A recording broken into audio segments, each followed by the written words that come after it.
Tempest of the Tsquidnami. We do not have a game tonight. Unfortunately, we do not have enough players. But I thought I'd drop in, say hello. And anybody who's interested in asking questions. We do not have a game tonight. General D&D. Unfortunately, we do not have enough.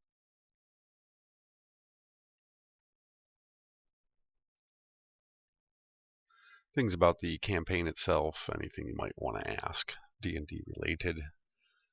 We'll have a short period of just Q&A. Good times. Although we did announce that we would not be playing tonight, so there might not be people here to ask the questions. But we'll give it a minute anyway. Oh yeah, I have to check my settings. I am getting a game from Burger Tank. Thank you, Burger Tank. And let's see.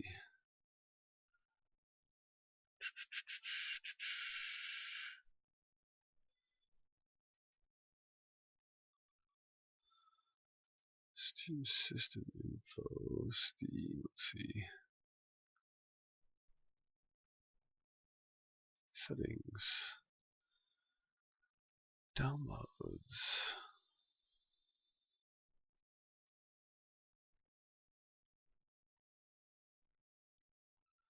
US.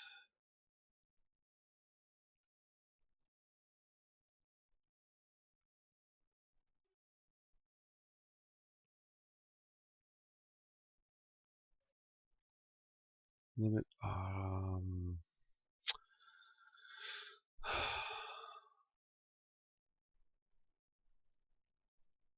limit auto update. It's Mr. Burger Tank. Burger Tank.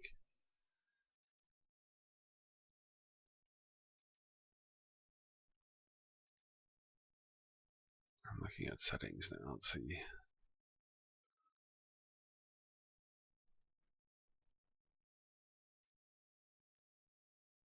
Chip jitter. Not doing the D&D tonight. Don't have enough players, so we're just hanging out for a little bit, doing a little Q&A if anybody has questions about the campaign itself or D&D. So I drop in, say hi to everybody, and I'm trying to limit my download. That's just for the uploads, though. Or I mean, for the auto update. We'll do 1.5 megabytes, but that's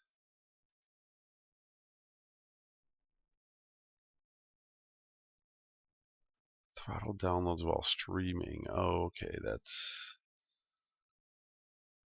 that might not even know if I'm not using the same broadcast software. Oh well.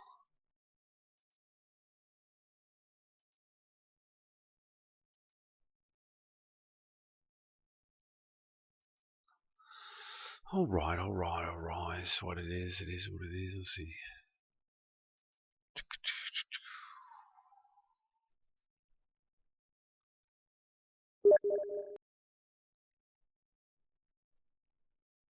Right. Yeah, stream will not throttle for OBS. I didn't think so. I only see where it lets me limit the update. I don't know if that works for everything.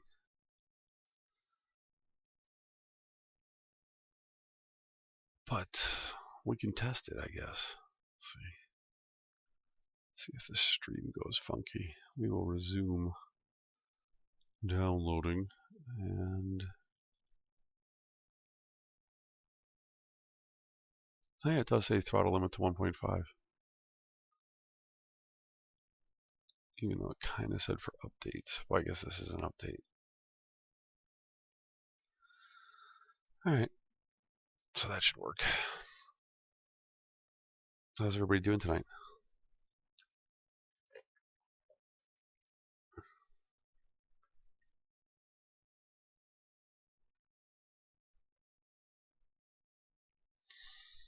So I hope, let me know if the stream starts acting funny, because I did resume the download at the 1.5, supposedly.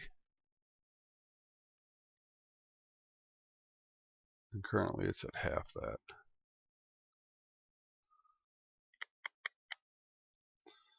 So it should be good. So yeah, we just finished No One Gnomes. Actually, we didn't finish it. We started it last week.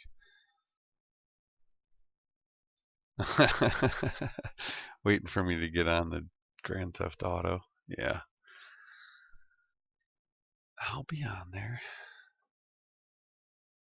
I don't know anything about that. The new one though. Is it all MMO, or is there like single player, or is it all co-op?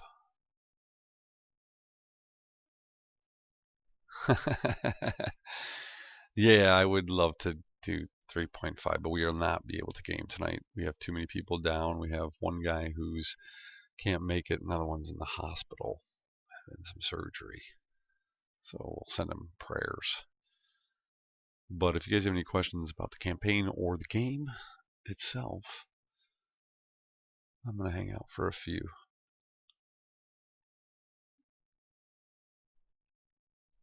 And then play Grand Theft Auto. And I'm also looking at, what is it?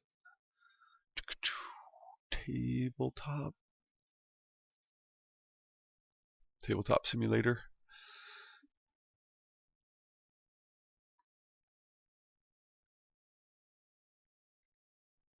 Yeah, me too. He should be all right though.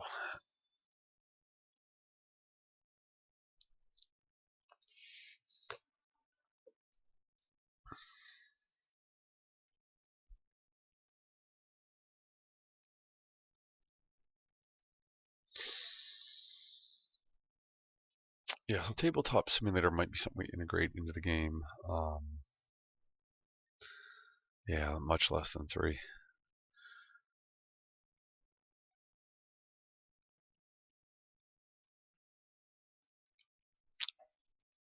And next week, when we might not be able to play either, not sure. Seeing if I get the opportunity to visit with my daughters. I will have to go to Georgia and pick them up. So if that happens, I won't make it back in time to play. Georgia's kind of far, but we'll see. Doesn't look like that's actually going to happen, unfortunately. Fortunately for D&D, we'll probably be playing. We will probably be playing.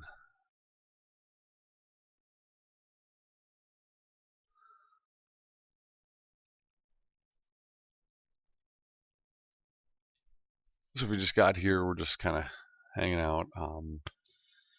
The D&D 3.5 session will not be played tonight. The campaign setting is the Tempest of the Tsquidnami, something we just kind of rolled up randomly, and I created. We are, what, 7th level now, most of the characters. So there's been a lot that's gone on. Good times, good times. Like I said, hopefully we'll resume next week. Hey, what's up, Alaska? And when we do, I may be integrating some of the tabletop simulator into it. Something I'm going to mess around with, see if it's going to work. It's going to be a lot easier for our viewers to see what's going on, I believe, and to get a real kind of viewable 3D rendering option that will make it easier for everyone. And hopefully that'll play out. It's going to be interesting.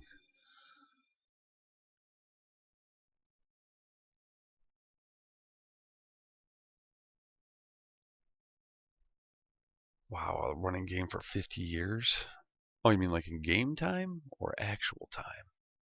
As long as I've played a campaign is what we did 3 campaigns that were all intermixed in the same basic campaign setting. 3 sets of characters, good set, evil set, and a kind of mixed bag of nuts set that took over. I think we spanned about 2,000 years in the actual campaign setting, and it took us 13 actual years to do it.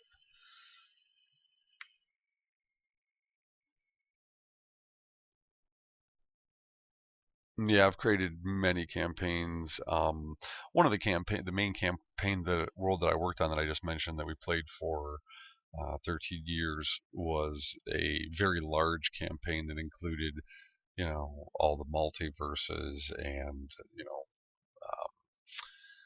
so many different worlds that it included a lot of different campaign information and settings and different planes of existence. So it was real verbose. So it was like looking at maybe 4 campaign settings all within one multiverse. So that one was, after 10 years, it grows quite a bit. And I've been playing this game since 2.2nd edition, so 20 some years. We did really good at going every Friday night for like 13 years straight. Now we switched to Saturday nights.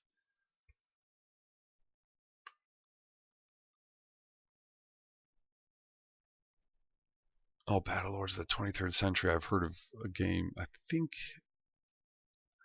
know if that's the one that uses a lot of 6-sided die. If that uses that system, it's kind of interesting. There's a lot of good dice systems out there. I prefer the D20 systems. Yeah, it was a lot like Lord of the Rings from scratch. Actually, with so many different worlds, it's big.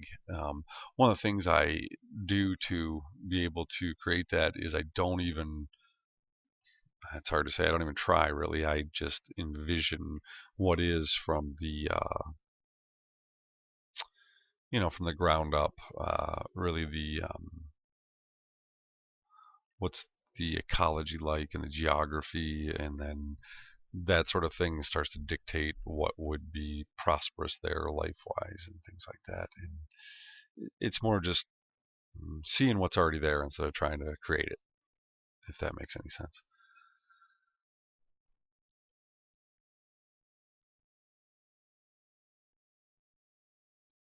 Yeah, D&D can be a tough thing to get together.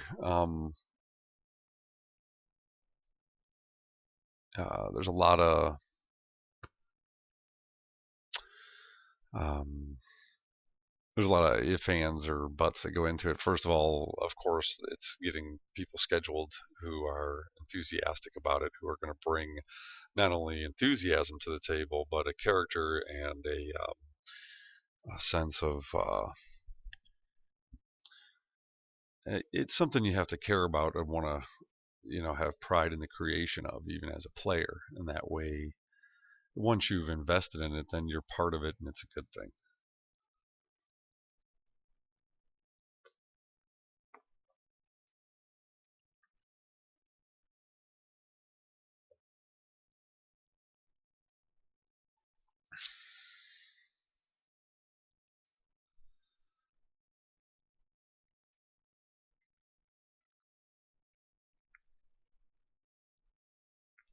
Oh, that's great, Alaska. That's kind of like key is the next thing I was going to say. And getting a group together is the DM has to be, the more exceptional they are at putting the game together, the better it's going to be for the players.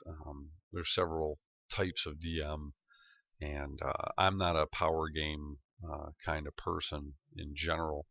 And I lean towards the role play and switch encounters and things like that. Whereas a lot of DMs and GMs do the store-bought modules and real cookie cutter kind of combat, which I found is very is something people love. They just love to hack and slash without any issue and just be more powerful than everything, kind of like going through everything like an 80s movie. And that's something people like to do. And even though I'm not that type of DM, I try to give that to the players because it's part of the game. But that's how it is.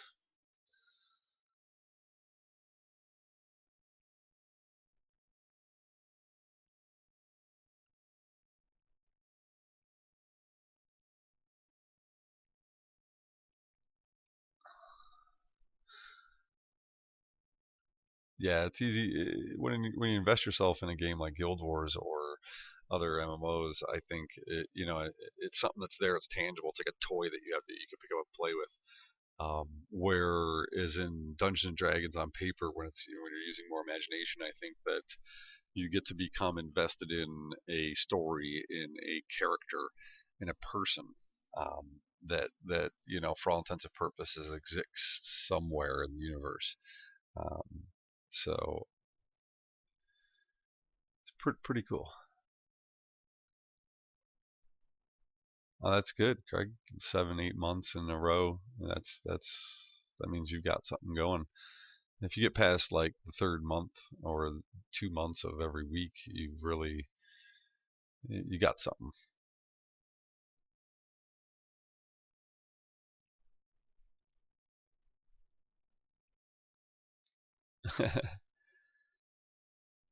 Yeah, writing a character out of the campaign. Sometimes that happens. Um,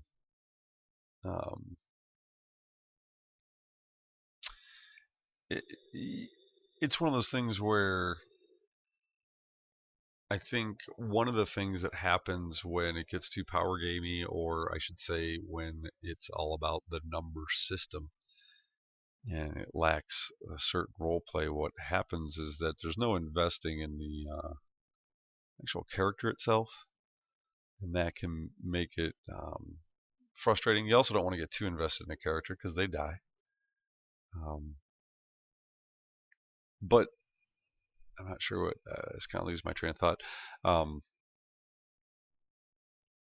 Once you get a campaign going, as long as the DM keeps people interested, um, that's the key. And if the characters are participating in that, in the creation of the actual campaign in a way, if the DM allows that, taking things on the fly, bringing some of their ideas and comments into the fold as you go, and then starting to turn those into the actual parts of the campaign as you create more of the campaign and move forward.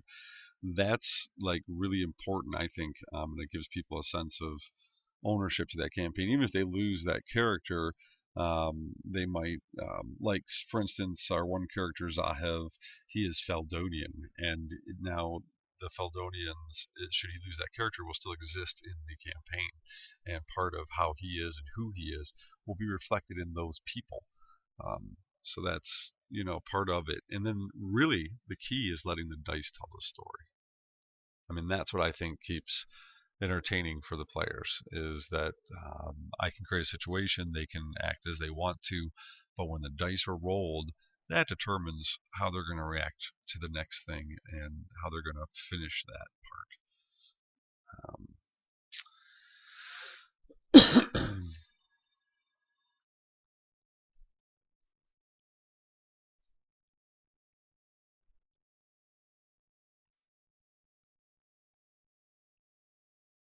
Anyway, the having a backup that you're excited is always important.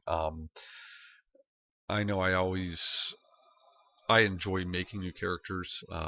For some reason, my characters have the good um, are really good at dying, and so I don't metagame as a DM. I'm so anti-metagame when I'm playing a character with the party that I've often maybe not as used as good sense as they could have or whatever. But the dice seems to like to kill some of my characters, and having one in mind is um, and that's what that really is a good discussion in itself is what makes a good character and how do you make a character that comes off the page. because just a monk, a fighter, a thief, a class really doesn't tell anybody anything about the character itself. So, and I think that's the best part of the game is getting attached to the type of character, and not in a I don't want him to die kind of way, but um, he'll be remembered as this, whether he lives or dies. That's the true test: is how are they remembered?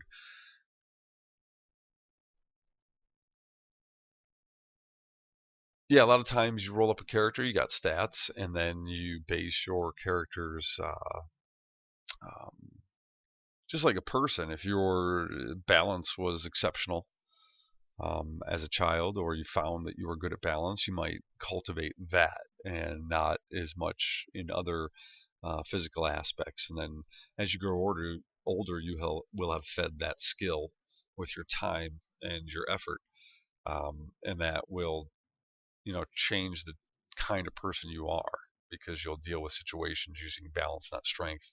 Um, it's very it transcends the game very much to look at it that way, and it's a great way to begin to put the blueprint down for who you're going to be.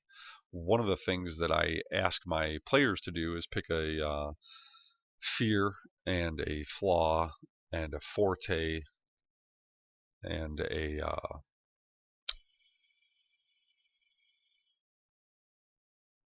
passion, so that they have something they're passionate about. We know what they're passionate about. We know what their forte is.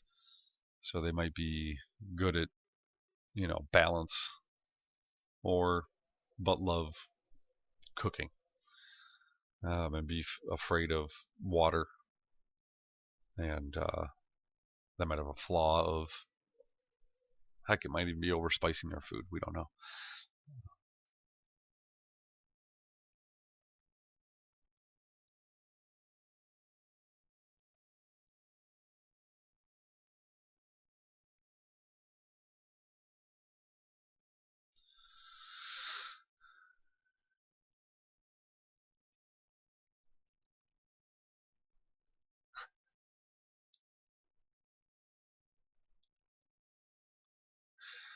With character creation, as far as the roles go, what I like to do sometimes, and what we do at the beginning, is we'll have a session where we make our characters. And how that'll work is that it'll be usually done in a flashback way. Like, okay, remember when we were all at the fire the one time we started? And so people were remembering this traumatic experience of when they were a young person, and and they would say, "Oh, I remember. Yeah, there was a fire, and we tried to run out of the building." Well, some people helped each other. We started rolling the d20 for these skills without even having written them down, based on how well what they tried to do in this situation as a child led them to use the different, strength, diplomacy, whatever it is that they use. And based on that, they were rolling. Literally, that 20-sided die was also going towards their stats. So then, once we'd gotten 5 rolls out of them for everything as we adventure, then we're assigning and what they try to use more. I had a little system that ends up giving them their skill points when they're at starting character level age. This gives them a chance to test out their character as a child, let them develop that way. It's fun to role play little kids, um, and just tons of fun to. And then you have a character, you know each other. There's room for change because you grow. So it's tons of fun to do that way. So we do it in flashback form. We do it sometimes just starting as young characters pre-level 0. You really can't discount the lower levels for how much fun they really are. Most movies can be thwarted. The movie's over in 20 minutes if you have third level spells, right? So that's where you can really develop a character, because you can have real mundane problems, like kids having to catch chickens, and they're running around doing dexterity checks and touch attacks, trying to catch these chickens.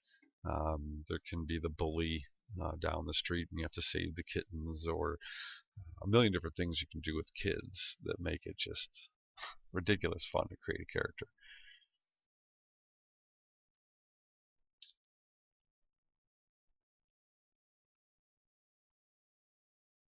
Yeah, the fear doesn't have to be a phobia, of course. Not everybody's phobic.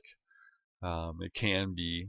If a character chooses some fear or flaw or something that is an actual game changer, like it literally makes them roll saving throws for fear or things like that, or gives them negatives to react to a certain situation, then they get certain benefits as per Unearthed Arcana for a flaw, like an additional feat. A lot of times I'll just assign them an obvious opposite feat, um, like Iron Will, things that aren't normally taken by character classes.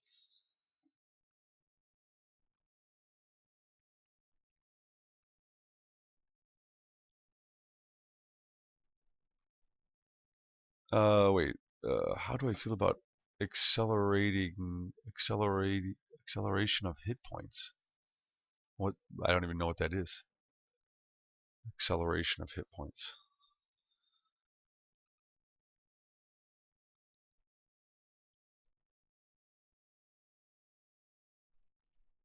Maybe that's fourth or fifth ed. Like a healing surge, do you mean, or something like that?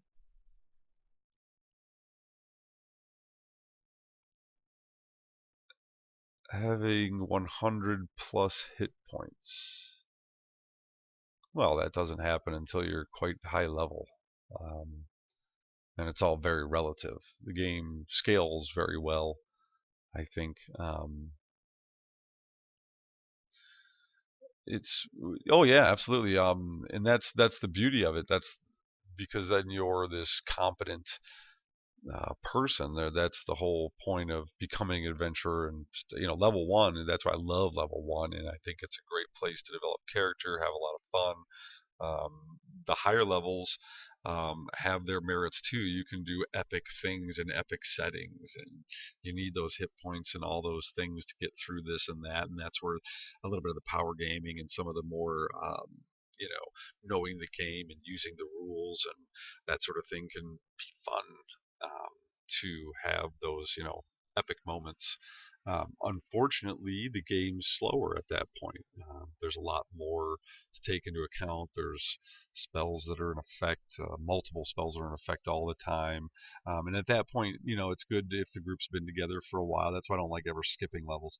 You know your characters well when you get to that level. The group's been playing for a long time, and then boom, everybody's doing a really good job at you know getting through initiative and ready on their turn and knowing how these different spells are going to interact with each other.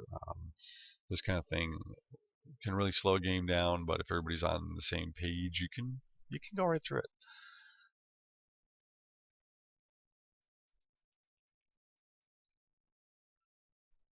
But when you have 8 hit points at level one, you're getting hit by things that do you know 1 to 8 hit points.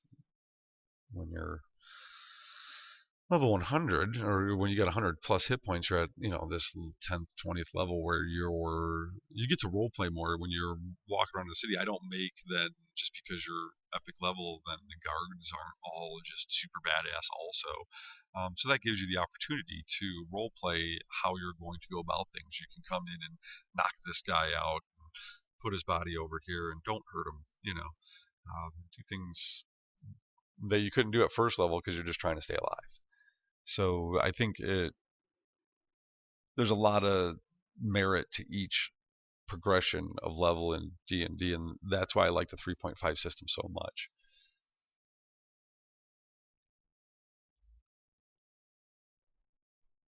Yeah, sure. I watched some on Twitch. I've seen stuff that's like real professional looking, as far as the setup and the cameras, and like 8 people playing and things like that. Um, and there's some good stuff, and I've never been captivated by it, but I don't know if that's just because I'm more of a play it than watch it kind of guy. I saw the guys with the classic in the basement stuff Um, you know, laundry on one side of the room, card table, scratching it out with a pencil on a piece of paper, streaming off their laptop, and that was awesome. Just awesome. I actually watched that one longer than the ones that are more professional looking. Um, with the and I what I noticed is that the ones with the fewer amount of people I was able to follow more. It was more fun when they had these four people on either side of the table and the GM, and they're doing, you know, what were they calling it? Professional voiceover actors. It was really hard to follow what was going on, to be honest with you. And that's probably, again, me. I didn't sit there and see it from the beginning or pay attention long enough to get the gist of what was going on. But it's awesome. I think it's a great way for people to get together, um, both in home videoing it, and then the people who are just all streaming. I mean, all like Skyped in. Yeah, I didn't start playing until I was older either. The last guy was like 17 before I first got people together that would play, and then that was relatively short-lived until we started doing regular stuff on Sunday, and then I moved out of state, did different things. It probably wasn't until I was in my late 20s that I got serious about doing it like every Friday night.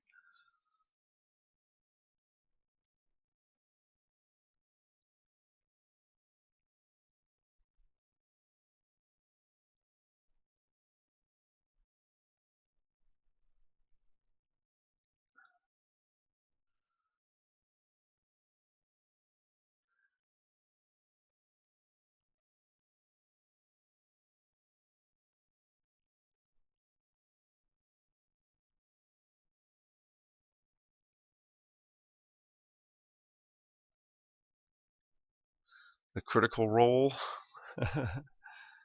Yeah, I actually do like the crit. We do the confirm a critical. You roll 20, you have to confirm it by rolling again and being able to strike the target to confirm that it's a critical. Also on fumbles in combat, if you roll a 1, you then have to make a reflex save and beat the armor class you were trying to hit.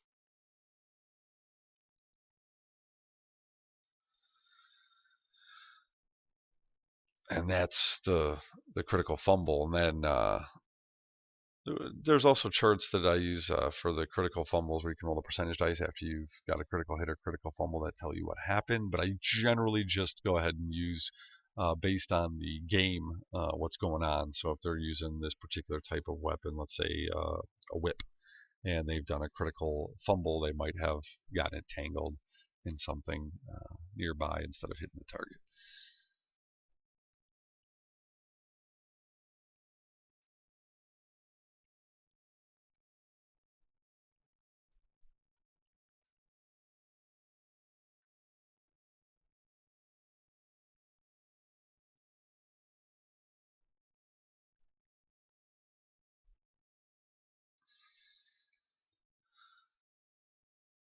Ah, my love is hosting me.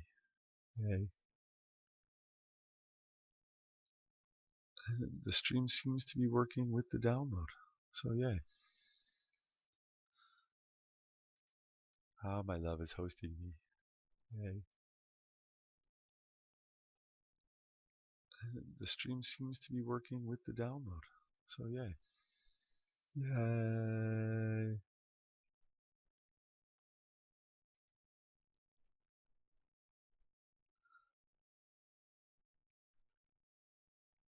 Good luck on the guild missions. Gregor's got the wad.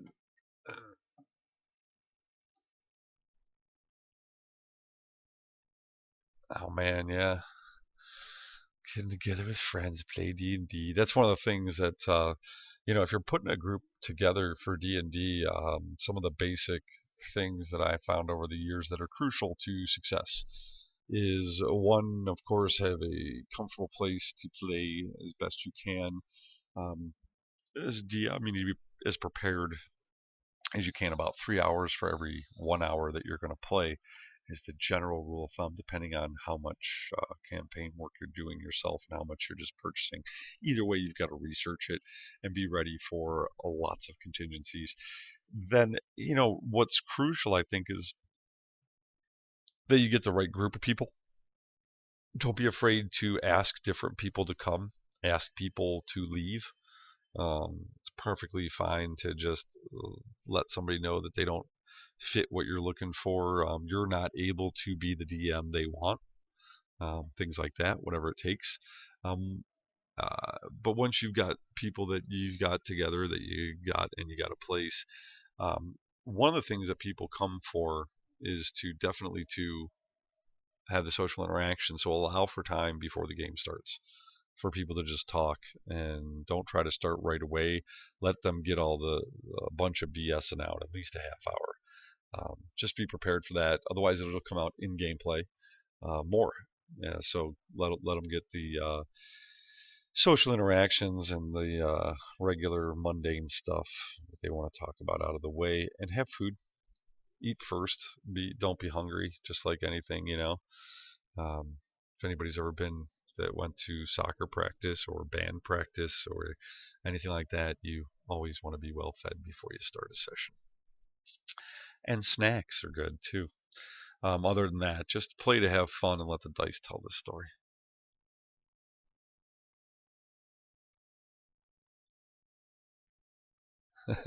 Yes, the Tempest of the Tsquidnami is it can be a tongue twister. Oh yeah, pizza was key. We used to do the order the pizza too for a long, long time. Then it like turned into like $60 orders, so we usually just buy pizza and cook it.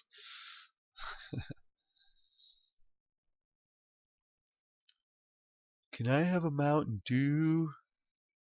Although, people Mountain Dew, yeah, pop. It's part of the culture, but limit yourself because a lot of times people getting too jazzed up on the pizza.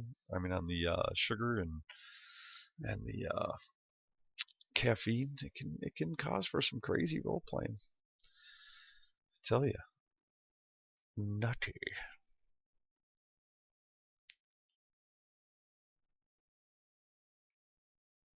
Does anybody have any questions about the campaign or D&D? Or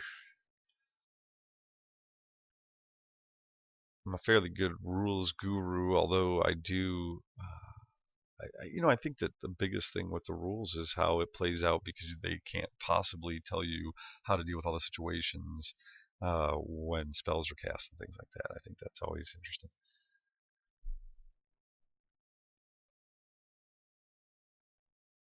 Yeah, Aldi's is the good place to get the uh, take and bake pizzas. And what I found out is that Aldi's is actually a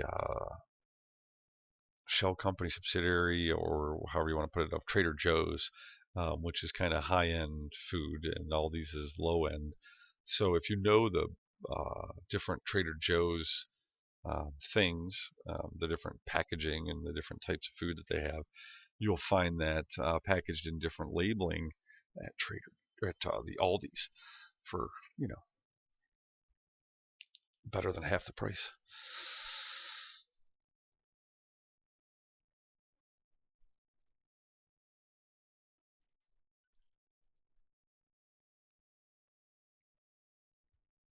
So think of any questions you have about 3.5 or the campaign, The Tempest of the Tsquidnami, or the characters. I am going to grab some more coffee. Be right back.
Character alignments. Yes. Ugh.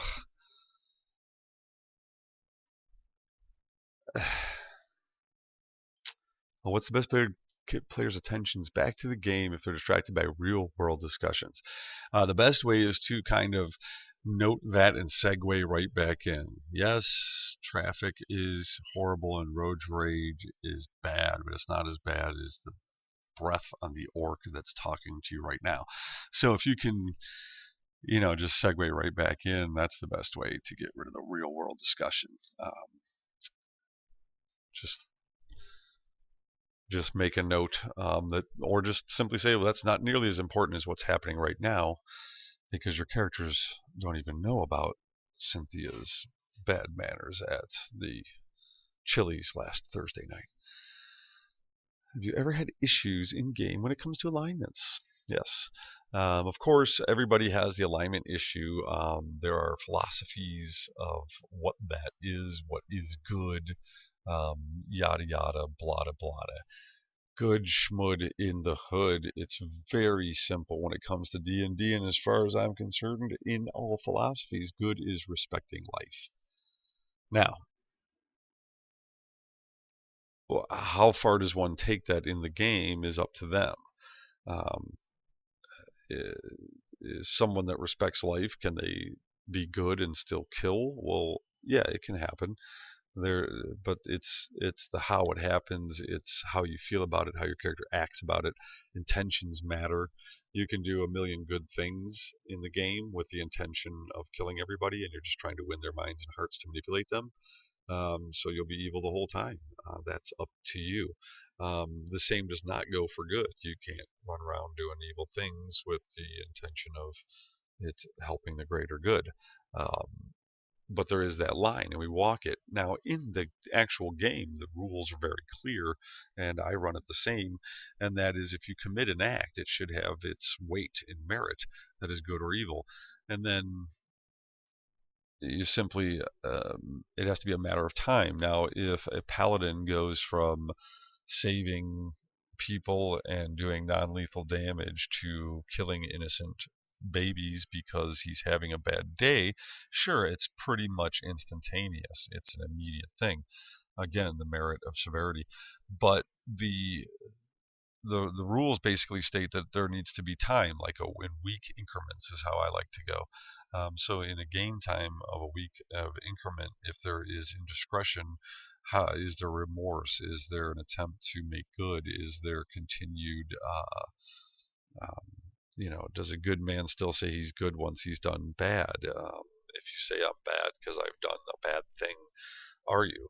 Well, no, you have a conscience. So that can be it. Now, there's several different levels of respecting life. There's, some people are extremists and they don't, they filter their water so they're not killing small things they can't even see, and they wouldn't think of eating anything that lives, and yada yada. Um, and be a vegan and a pacifist.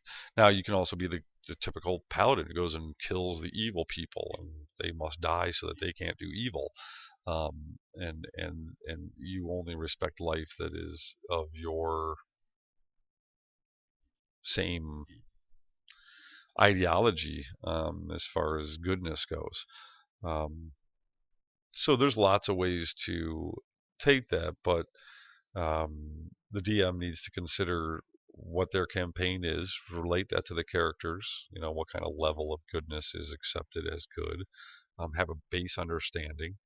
Um, and someone who's good doesn't kill for fun. They kill because they either have to defend themselves or they have to eat.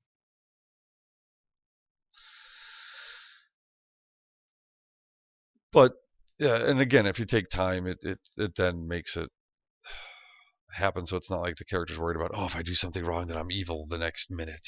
That's just ridiculous. So it shouldn't be a big deal. There's a point system that I use to keep it in my mind, so I don't have to try to remember who did what, and they just have a point value system for the merit of what they did wrong, and the time and the lapse. And I can just check that every week and keep their alignments where they need to be.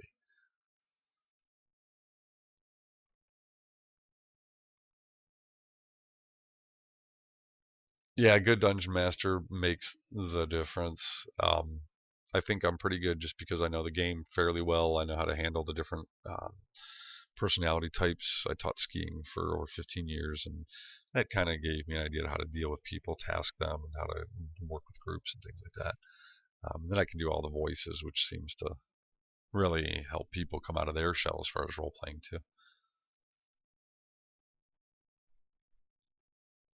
And actually, since there's not a lot of questions, I'll give you guys a tip on role playing the different characters that you might, you're DMing. You have a shopkeeper, and don't be afraid to be incredibly stereotypical, and don't be afraid to completely rip stuff off. I mean, think of a shopkeeper that you think is funny, or entertaining, and simply just do your best impersonation of that person. It's better if you don't even nail it as an impersonation. You'll come up with a brand new character. For instance, if you have a shopkeeper that you want the characters to have to deal with, and it's a real hustle and bustle kind of place, and the guy's kind of a jerk, and he's got so many customers, he doesn't care about the individual. Everybody wants his wares, and he can be like the guy from Seinfeld. No soup for you. You come, I don't like you, So if they haggle, you can just say none for you. I will not sell you these arrows. Peace off. And then you've created a character. You're doing this funky accent from Seinfeld. It turns into more of a Russian accent, whatever.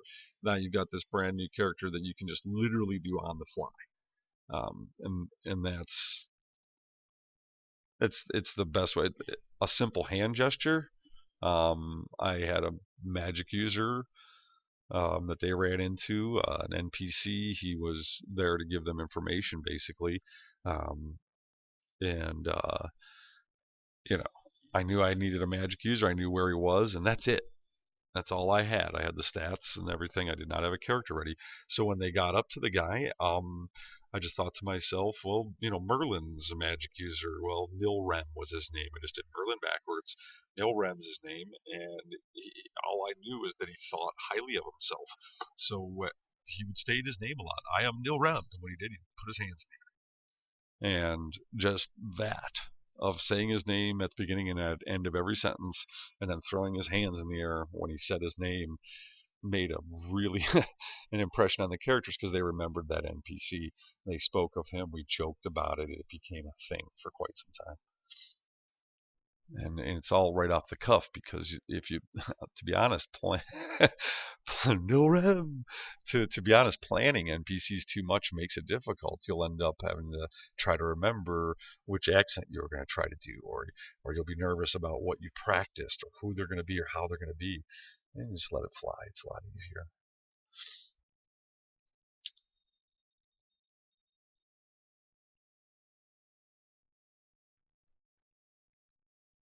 Correct. Yes, they can be super unique and well developed, but it's best to let them develop instead of trying to pre-develop them. Let the party interact with them, let them become what they are. Just start with some little gimmicky thing in your head, and sometimes when I pre do that, I'll just say, I'll just maybe assign an accent, or maybe, or this is an Archie Bunker kind of guy. This is a, if I need a bigot guy, or this is a, somebody, and I'll just use some, well-known um, icon of a character type in my head and put that down. And as I try to emulate that in a, just the best is not hitting the mark. I'm going to pretend that this guy's like Archie Bunker, but then don't be like Archie Bunker. Just use it as your theme. The accent's different. It's not a Boston accent. Maybe it's a southern accent or something, but you keep certain little characters in mind and just picture them in your head. Um, then you can just speak as that character, and it's easy to know what they're going to say, how they're going to react.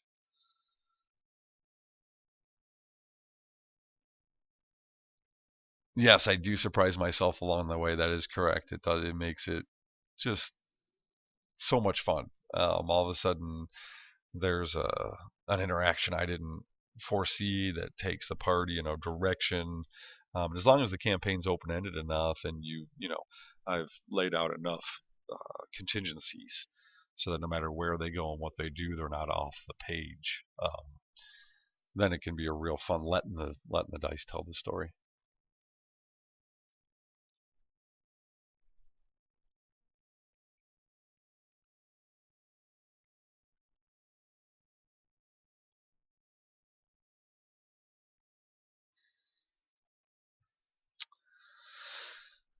Yeah, you're absolutely right, Aurora. It's like I think that's the life's lessons for anybody.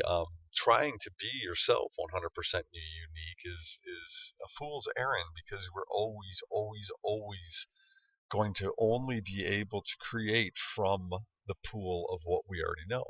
And that's how we create something new, is by taking a little bit of this and a little bit of that. You can't make a painting with unknown colors. You're going to use the colors you use are always going to be known. Same with the people that you create or the person that you are. It's always going to come from bits and pieces of the colors that you already know. No matter how much you mix them together and what colors you come up with, you can paint in plaids. It doesn't matter. It's still all based on the pool and the stage of your mind. So character creation should be nothing more than exactly 100% rip off of something, because it'll become unique. Because then you take, even if you took an exact character, like if you took Archer from Archer and Sterling Archer and played that exact character, wrote him up exactly as him, and played him exactly like him, and even could do the voice exactly, the interactions you have in the campaign will then develop the character that he becomes. And it'll be quite different.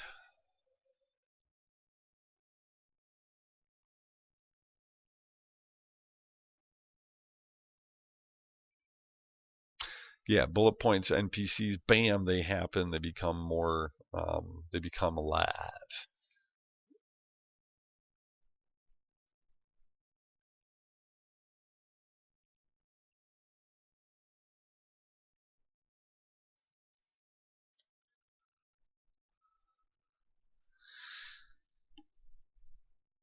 Yeah, like Aurora mentioned, the forte flaw, fear and passion helps a lot. Just identifying your character's things, and they don't have to be. Unfortunately, people like get overboard with that. Like they want to have a big fear, or you don't have to be that passionate about something. It's like I like, kind of like this, whatever. But just going through the exercise is huge. It's huge, because like all of a sudden you know this person that you're playing a lot better.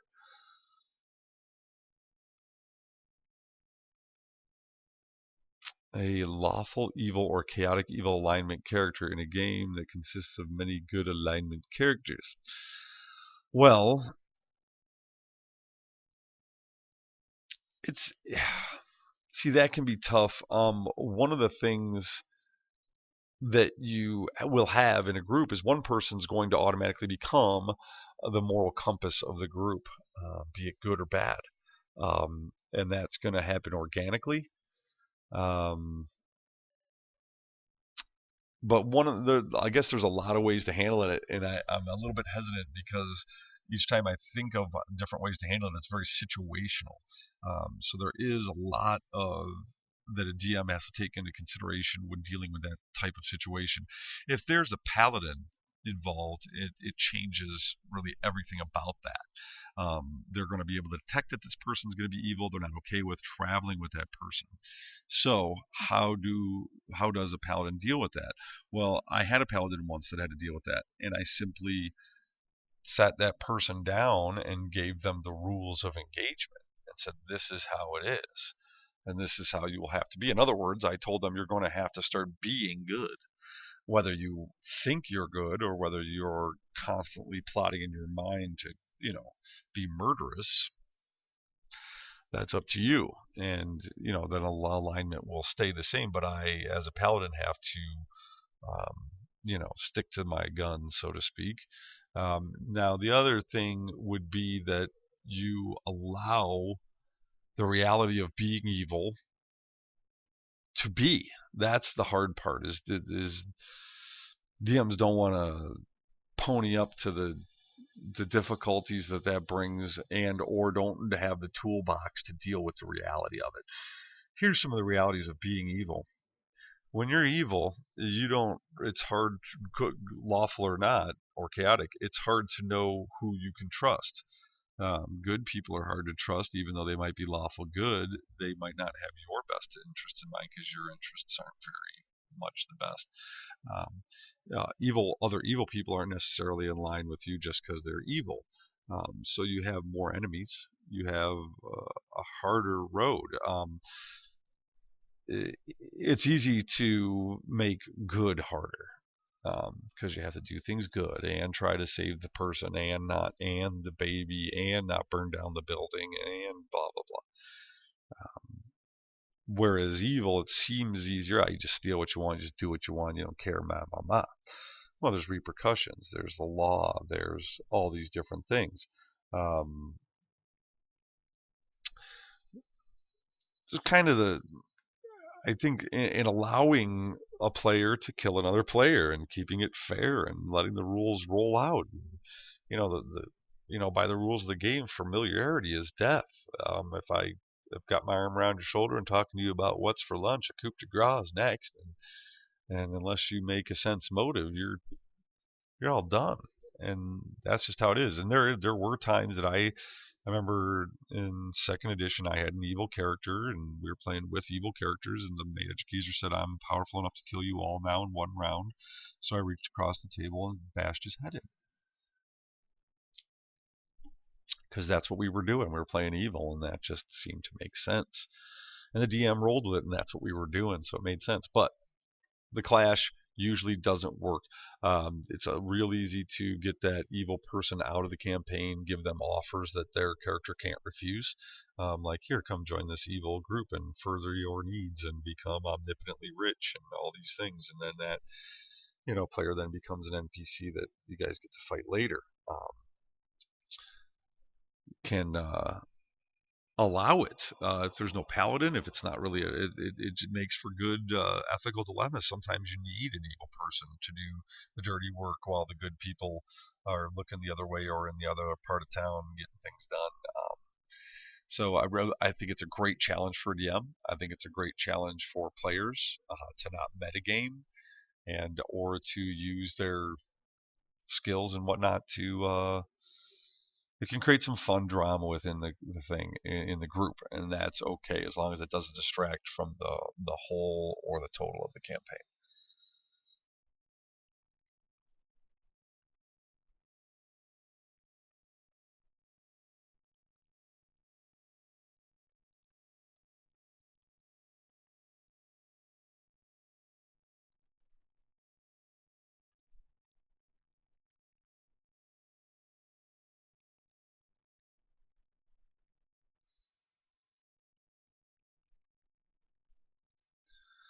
Alignment probably is the biggest debated thing in the game, and really it only matters when somebody casts a spell.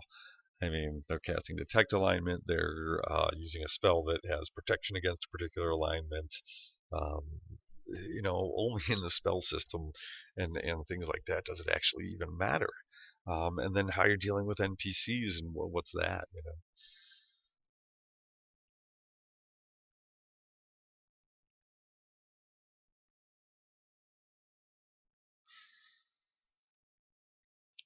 Right.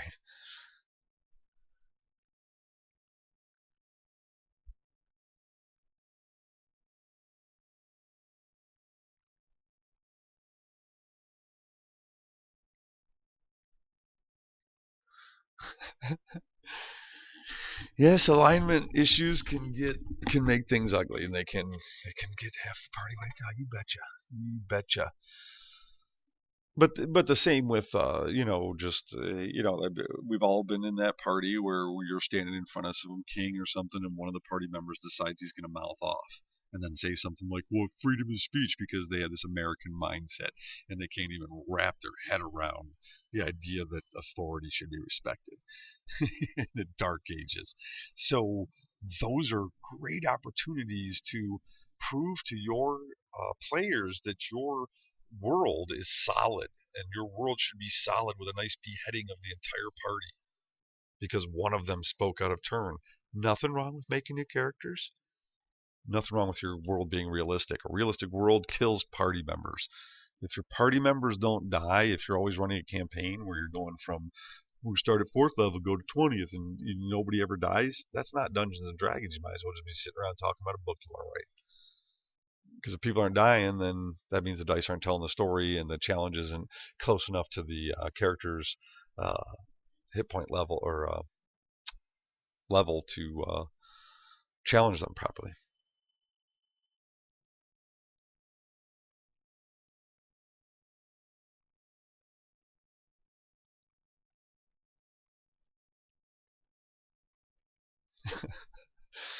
See, now shooting rogues in the back of the head.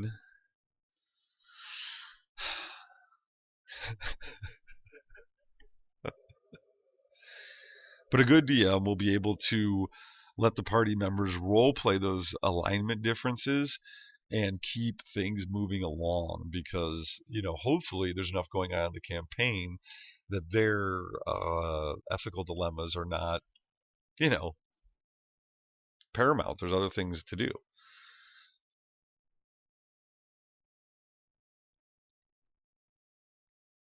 Oh, that was just the most hilarious. Aurora spent all this time making this town. She's DMing for the first time. We're just going to do a little try thing. And I bring this female, chaotic, evil thief into town.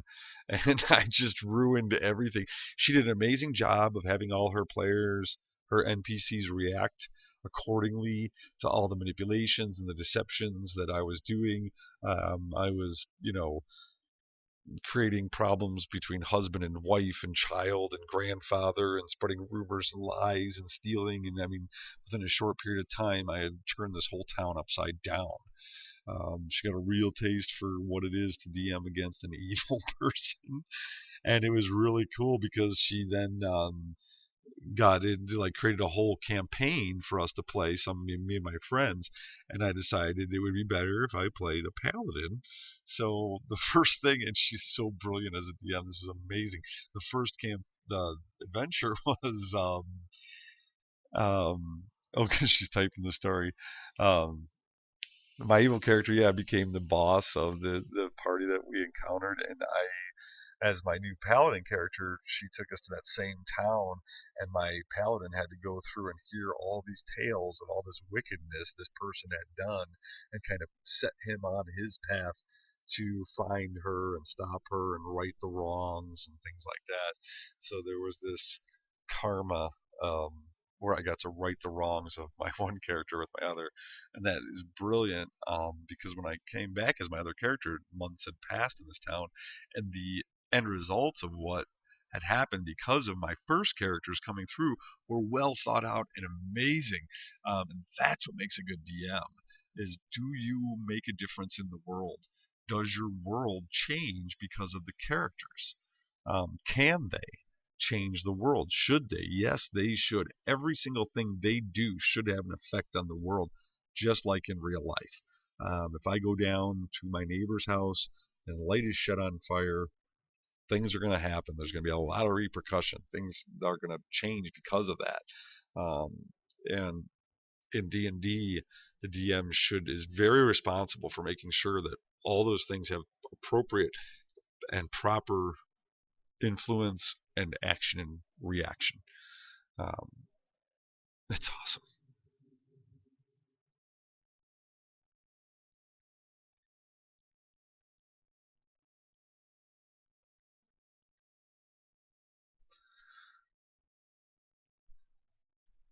One of the things a lot of people keep talking about wanting to play D&D again. One of the things that I'm doing is I got the tabletop simulator, and I'm going to put together some things and try to use it for our in-house D&D, as well as maybe do some streaming D&D where it's going to be everyone on will be playing remotely using the tabletop simulator as our interaction point. And I think that will be fun. It will give a chance for people to from the stream to come and play. We'll get some regular characters. We'll get some things going. We'll have opportunities for NPCs, people to play NPCs, things like that. So my intent there, my goal is to create a D&D environment that people can participate with as players via Skype, TeamSpeak, that sort of thing, but also have people playing NPCs, like I said, like in group, like everybody who's watching will then be part of what's going on regardless. They can make decisions for NPCs or the crowd or like the peanut gallery, so to speak. That's one of the things I want to develop. I have some ideas on how to make that work, how to allow those people to influence what happens, and some of those things. But the key is always going to be to let the dice tell the story, and I want to include as many people in that as possible.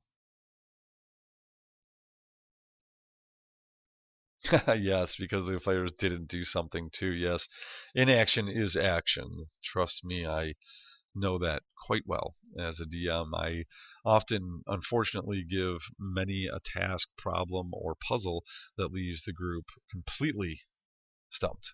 Not necessarily like, oh, they can't figure this out, but what do we do? Because they're worried about the repercussions either way, and that's makes it a lot like a real life, which I think makes it fun. We play D&D so we can do things we can't do in real life, I think, is the main draw for me anyway. Um, but having real life problems that you can conquer with a sword or a spell or quick wit or the roll of the dice. Either way, that's to me that's a ton of fun.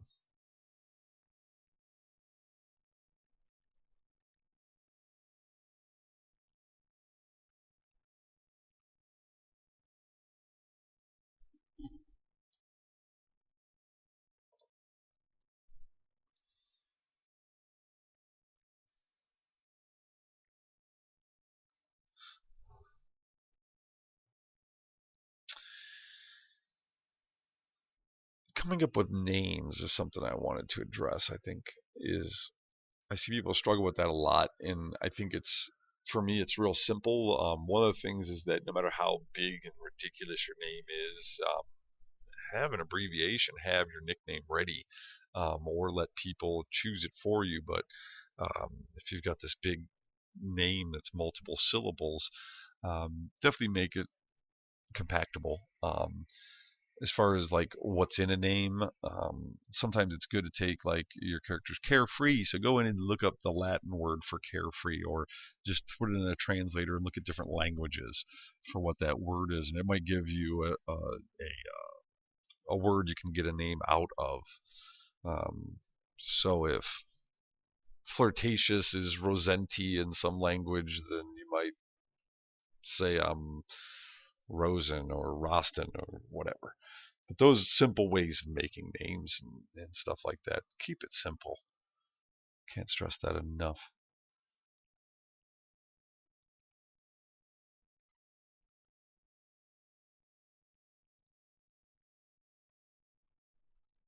No, tonight we were not able to play. We have characters can't make it. Two of them had to bail, so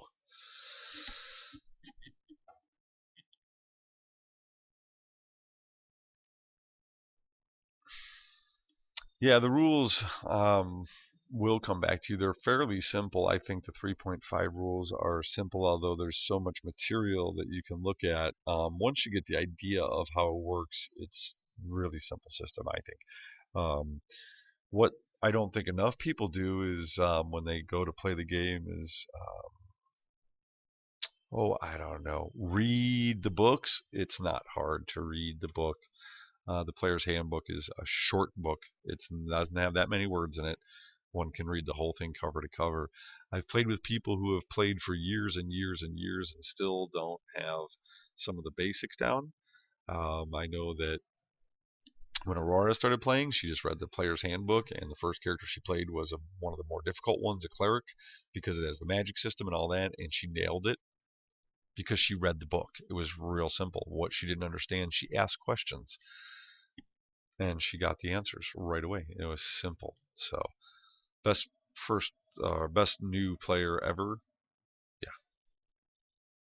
Aurora BJ. Not to mention that she was within a year DM'd an amazing adventure, which I'd still like to finish. We left at a real cliffhanger. My paladin standing around a bunch of. Yep, read them core books.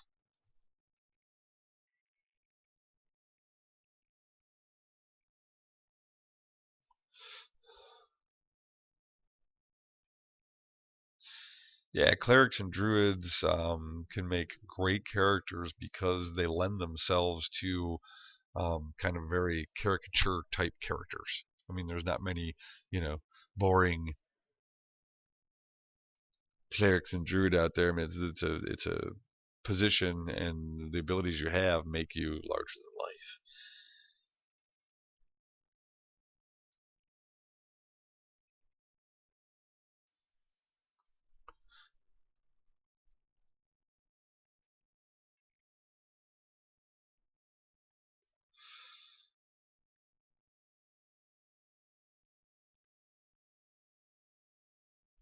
Yeah, she was a really good DM, and she really took the time to. Unfortunately, I don't think she has the time anymore with as much streaming as she does now, because she really put in the time that it takes to create an adventure in big time.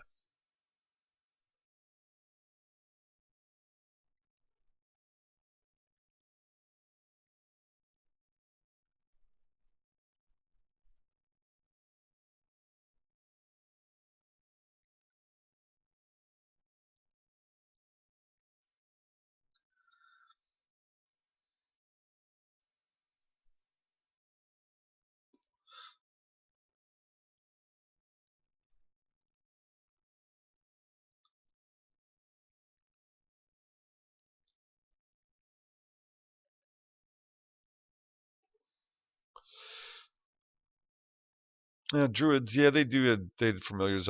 Wizards had familiars. Rangers have animal companions. And druids turn into animals and stuff.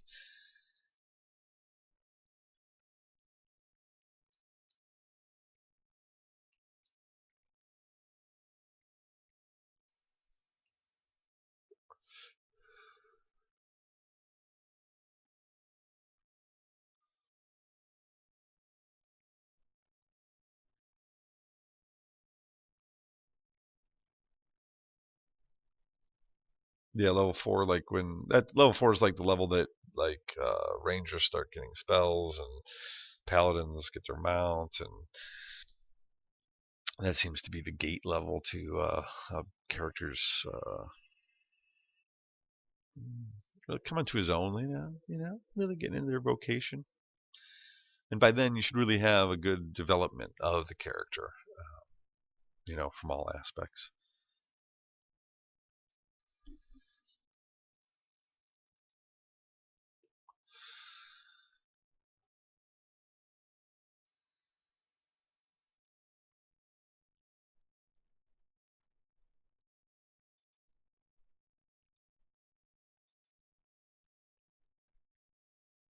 Paladins can be very challenging.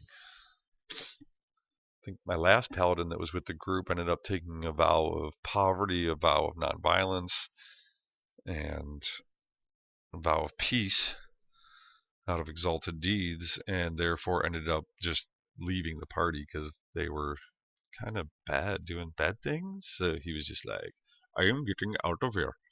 Haji. Haji just could not take the evilness of the party anymore. So one day they woke up and Haji was just gone. I am out of here. I like an empty beer.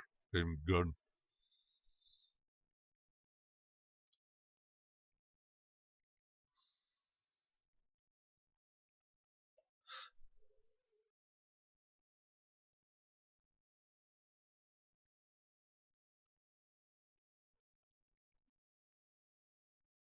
Yeah, well, I'm gonna play with this tabletop simulator this week and see what I come up with, and see what I like. Now we're probably gonna keep doing depending on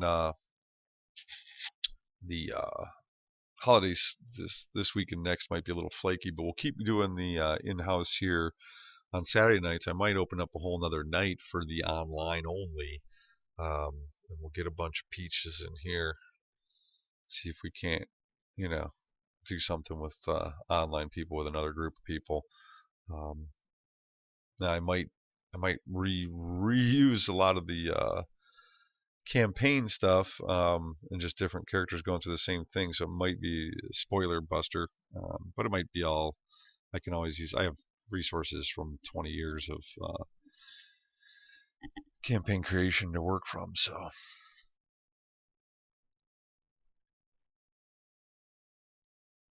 but yeah, so if anybody's interested in that, I'll definitely. Obviously, I think we'll have enough interest, and I'll be able to put something together. So what we can do, it'll be 3.5. So anybody who's interested in doing that, definitely um, brush up on the 3.5 and get yourself. Let's go to that. Are there any RPGs besides D&D that would be interested in running in the future? Um, I just don't really know a lot of the other systems. I think as far as being a game master, it's crucial that you know the systems very well. Um, there's so many aspects of doing this online and with this software to worry about.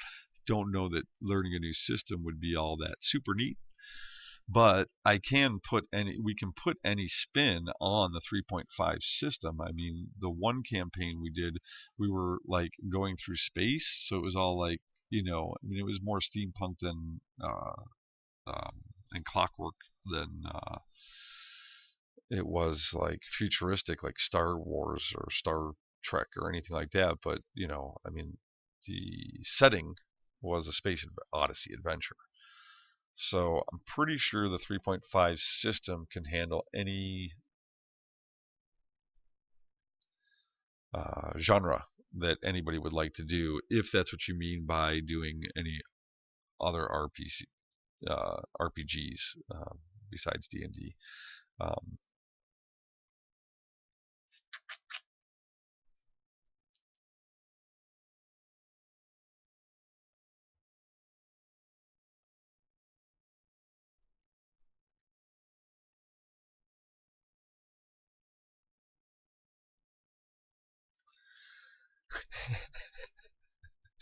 Dwarves, no, gnomes are the ones. They're the more spacefaring creatures. Actually, that was the name of the whole campaign. Was called the Genome. It was pretty cool. I'll share with you the basics of the whole campaign revolved around the Genome, which is basically a ship. Um, and without giving the spoilers of its origins and the ending, but the Genome um, was this ship that was powered itself by several planes. If you're at all aware of the cosmology of the planes of Dungeons and Dragons 3.5, there is one called the Outlands, and it has a spire. At the bottom of that spire is the Outlands, which is like a disk of wilderness that, if you were to travel, it just goes on forever, seemingly. And at the center is the spire. The spire goes up. At the tip of that spire, around it, floating around it, is this sigil, the city of gates. And sigil is like a city where all races, all things go, and there's gates to all the different planes of existence there. The whole campaign was around the idea that sigil was not originally a city, and the outlands not just some other plane, but rather the outlines, the spire in the middle of it, and sigil on top were part of an engine, and that um, the gates, the sigil itself was the control device that attached it to the prime material plane. So that floats inside its own ship. It's all inside a ship, a spaceship, if you will, that is then inside that. exists in the prime material plane. This plane being in there and that time dilation between the two as they are in proximity create the energy that powers the ship. So it's a time dilation engine, planar engine. It's literally created by that. The entire ship can then sustain its life by you can then go into the outlands and you have all the resources you need for sustained flight throughout any. Yes, the Lady of Pain. Yes, Shudder. Yes, there was much of that throughout the campaign's history.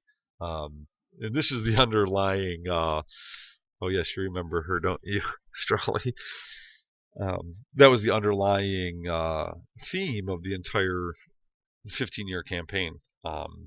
Now, the first group that we played for years and years that was good didn't really know too much about that end game. It wasn't until the last part of the campaign, the 2,000 years within the campaign, that we were actually aware of the genome on it and headed towards the center of the universe, of course, to find the origins and to figure out the origins of life. Why are we all here? Everything.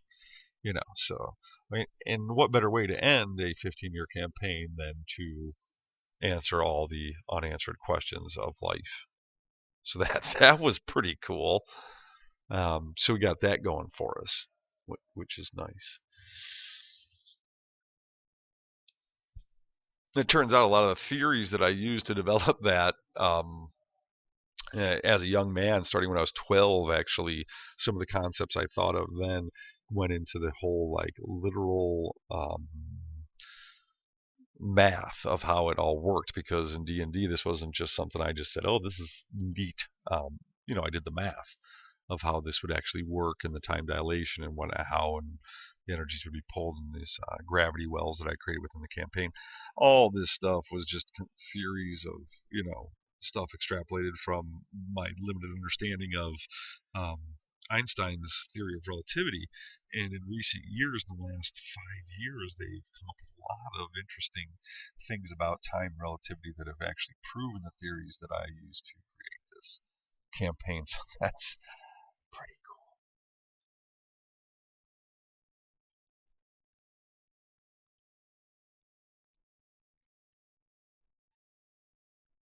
Correct. Thou shalt not piss off the Lady of Pain. It's funny, over the years she became quite an icon of different things, and I believe that yes, I think I'm I want to pronounce this right, but the nature god of Abade, or Obadi, or whatever his name is, was the lady's former husband. So that was like, we even had the backstory of why she's the Lady of Pain, where her pain comes from, why she's scorned. Um,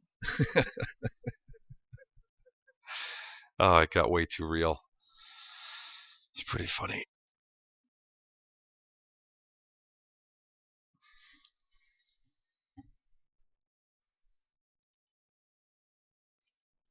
See how my download's doing. Oh wow, this is gonna take forever.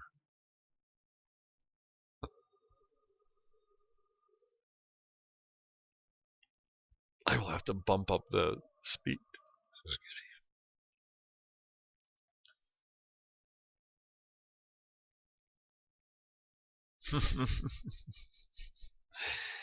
Not only is it nostalgic, and but the style that we play, if you've watched it all, what we do, I think it's quite amazing how everybody brings to the table and what comes out.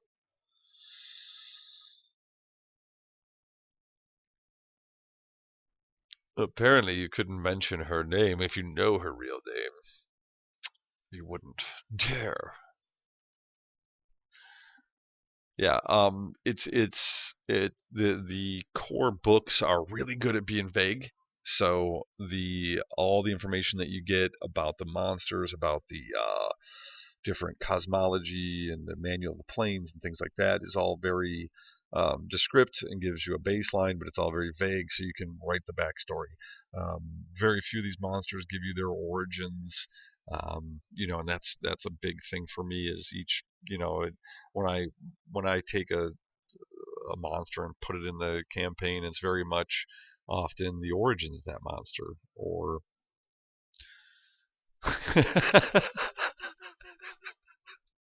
her real name is Meg. Shut up, Meg.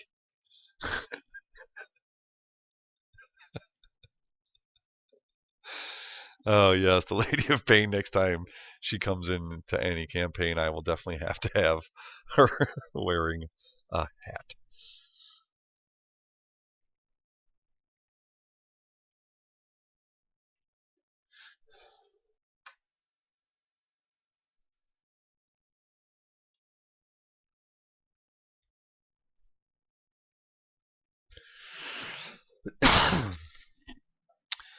It's almost 8 o'clock, so I think we'll just shut it down there at 8. If anybody has any other questions, otherwise, what I will do is I will keep Aurora updated on what I would like to do as far as the next session, and see what we'll do as far as getting our first set of people in for the first table simulator. Um, so basically, express your interest to her. Myself, you can always send me a message if you're interested. Keep me. Yeah, I would like serious players. I want some that can, you know, I'm not a big stickler on somebody knowing the rules real well. But I do want people to have a baseline so that they, and if they're new and they have enthusiasm and want to play, why not? I'm not. But if they're continuing to not be able to perform in the game because of lack of knowing the rules, then that's not going to be fun for them. So the key is fun, and knowing the rules well is fun. Not We don't do rule lawyering, and there are a lot of rules that are read one way, played another, because that's just the way it is. Other than that, it's really not a big deal. I generally can just take a person who's never even played and just say, roll this, you know. Um, but because it'll be remote, and depending on some of the details of that, I won't be able to look at a character sheet per se. But like I said, let me go through the details of this. We'll find out how it's going to work, and we'll brush up on your 3.5 and think about what characters you might want to play, how you might want to play them, not necessarily the class, but who you want to play. I don't care if we have all thieves; it's fine. Just be a thieves guild. We don't have to have balanced party, all that thing. So when you think about it, just think about what you want to do to play the game, or what I should say, what you want to do to enjoy a fantasy setting, because that's what we'll do. So I'll do my homework on the simulator, and you guys do your homework on that. We'll definitely give that a try. It might take me up to 3 weeks to get that prepared, um, but in any case, we'll be back. Hopefully, we'll be back on the regular D&D session next week. If I have problems with my current players, we'll get some new ones for that, and I look forward to spending more time with you guys. Um, in game doing this for real. Maybe we'll do like a team speak thing or something like that, so we can have everybody in one channel and the players in another, whatever. If you have any ideas, feel free to shoot me a message on Twitch, um, or yeah, and we'll do it.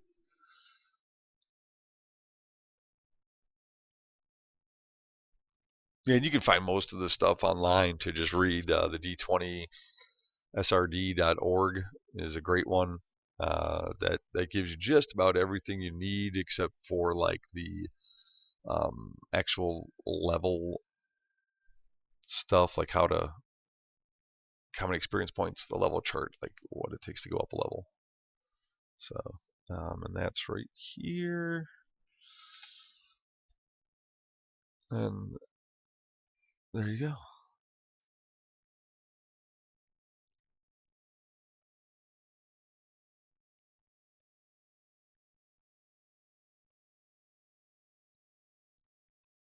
How your friend writes for Oprah. Cool.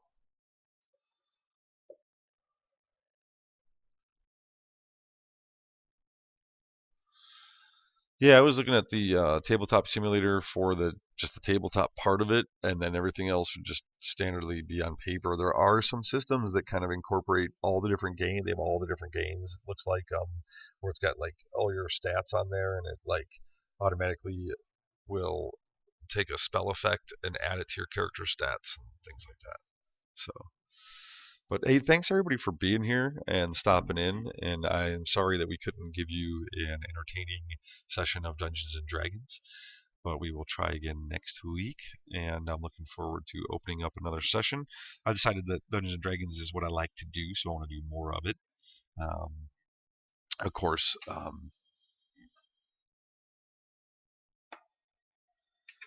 and as soon as I win the lottery, I'll be able to do it every night. So I'm gonna go buy a ticket. Maybe. I guess I have to do that first, don't I? So I'm not good at buying tickets. All right, you know what? I got to play the song though. I should really play the song, shouldn't I?